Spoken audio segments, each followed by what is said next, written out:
Have you ever wondered how a nation once called the sleeping giant woke up to shake the world? In just 40 years, China has undergone a transformation so rapid, so monumental, it's unlike anything we've ever seen. From fields and bicycles to bullet trains and megacities that scrape the sky. How did this happen? How did China pull off the most astonishing economic miracle in modern history?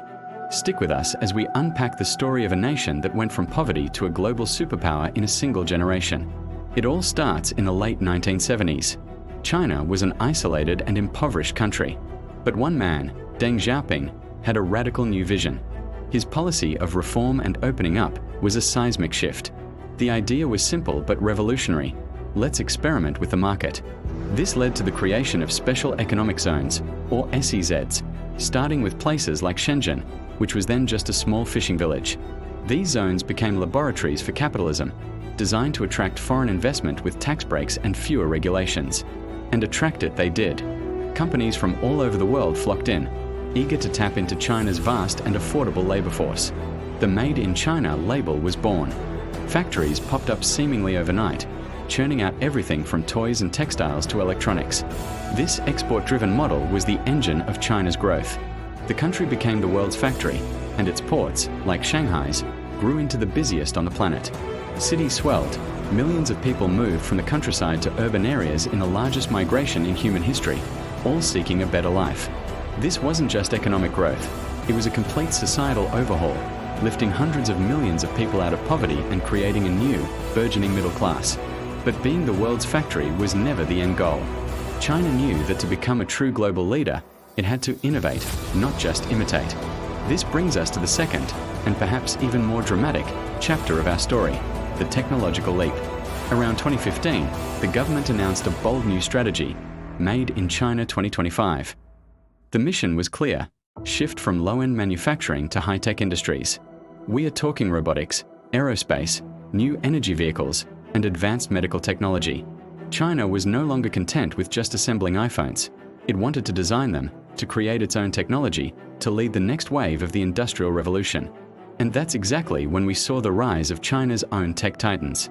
You've heard the names: Alibaba, the e-commerce giant that makes Amazon look small in some respects; Tencent, the company behind the super app WeChat that has integrated itself into every facet of daily life in China; and of course Huawei, a global leader in telecommunications equipment that found itself at the center of a geopolitical storm.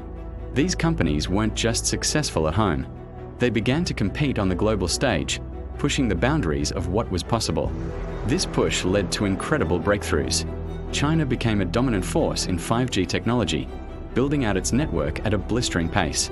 It poured billions into artificial intelligence, with AI now being used in everything from surveillance and facial recognition to autonomous driving and medical diagnostics. Just look at the progress in their e-commerce and logistics networks, where automated warehouses run by robots sort and ship millions of packages a day. And let's not forget their ambitions in space. From landing a rover on the far side of the moon to building its own space station, Tiangong, China has firmly established itself as a major spacefaring nation, a feat achieved by only a handful of countries. This technological leap wasn't just about economic gain. It was a statement of national pride and ambition. With its economic might and technological prowess firmly established, China began to project its influence far beyond its borders. This marks the third phase of its rise, becoming a major global player. The most ambitious expression of this is the Belt and Road Initiative, or BRI, unveiled in 2013. Often called the New Silk Road, it's one of the largest infrastructure and investment projects in history, involving the development of a vast network of railways, roads, pipelines, and ports stretching from Asia to Europe and Africa. The goal?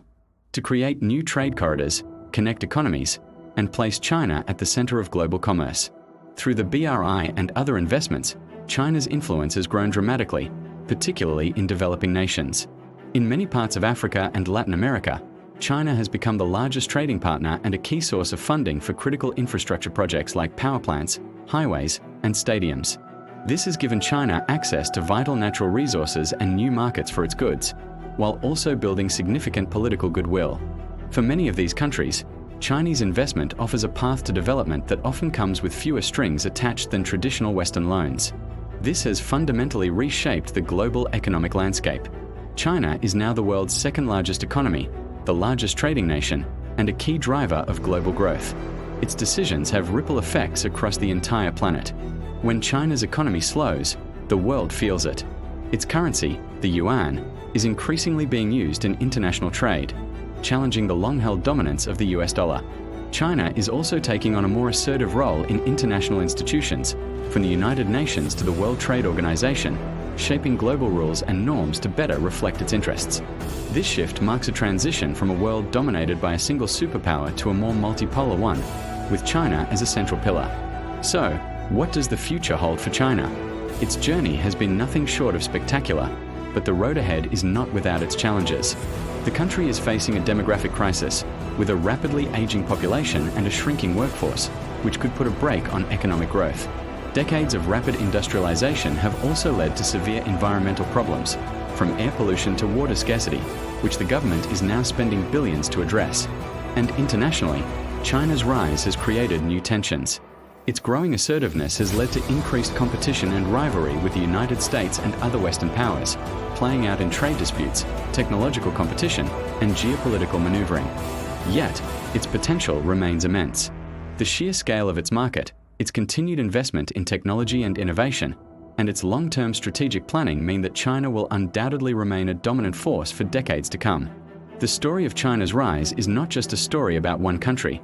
It's a story about the changing dynamics of our world in the 21st century. It challenges our assumptions about development, governance, and the future of the global order. China's transformation from an impoverished nation to a global superpower is one of the most defining stories of our time. But its journey is far from over. As we look to the future, the real question is not just how China will continue to change, but how its change will continue to change us all. What do you think is the biggest impact of China's rise on your own life? Let us know in the comments below. Thanks for watching, and if you enjoyed this deep dive, don't forget to like, subscribe, and hit that bell icon for more content.